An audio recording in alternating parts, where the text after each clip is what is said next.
Let's talk about how insecure attachment styles are like humans that haven't fully blossomed into the full expression of who they were always meant to become. I'm Dr. C. I help people get to the next level in love, business, and spirituality. When I work with clients that have insecure attachment style issues, what I observe is that they all ubiquitously share several traits in common. One of the most important ones is the inability to handle negative emotions, almost as though in their upbringing, no matter what their attachment style is, avoidant attachment style, anxious preoccupied, or fearful avoidant, disorganized attachment, which is a combo pair, they all struggle with negative emotions, almost as though in their childhood, they were allowed the positive emotions or the calm and the logical and the rational emotions. There was space for them to be happy. Their caregivers loved that. There was space for them to show gratitude, and they should have shown gratitude and more gratitude when they received that particular gift or opportunity, right? And so it's almost as though people with an insecure attachment style have been trained in their childhood how to be human and how to express positive emotions, but they lack training and understanding in how to deal with the negative emotions. Here's what I mean. When you were a little baby, you were coached on how to talk.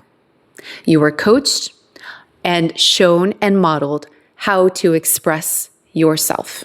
This included your emotional expression. You were shown manners. You were shown how to be human. But you know what you weren't shown if you have an insecure attachment style?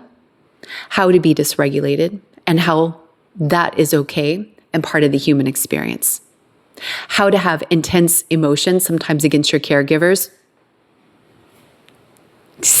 Those who are raised with any sort of traumatic upbringing will know that that's just a non-starter. Like you can't question your caregivers or else. In fact, some people with an insecure attachment style were directly punished or withheld affection, nurturing sometimes basic needs like food or the threat of shelter, dropping them off at an orphanage and driving away, for example, as a show, as like going to scare you into submission. Like you better get your act together. You better stop questioning things.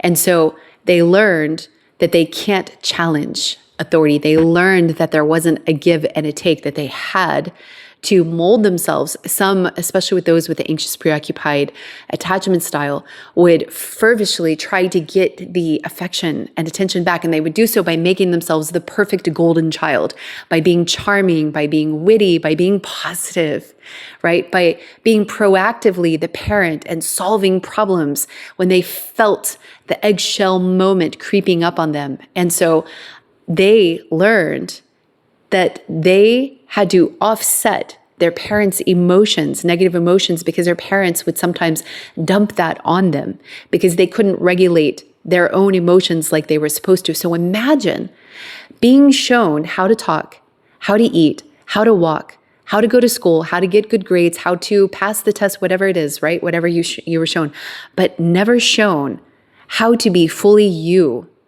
how to be fully emotionally you, passionate, challenging, disruptive, chaotic, frightened, really frightened.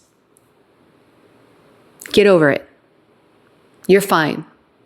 How to be hurt by your caregivers, how to ask questions about the rules unfairly applied between siblings. When you understand that the goal of parenting is to teach children how to be human, but when you have an insecure attachment style, you were likely never shown how to be a full human.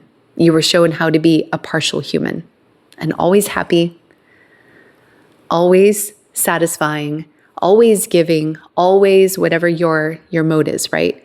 You were not allowed to fully blossom into the fullest expression of you.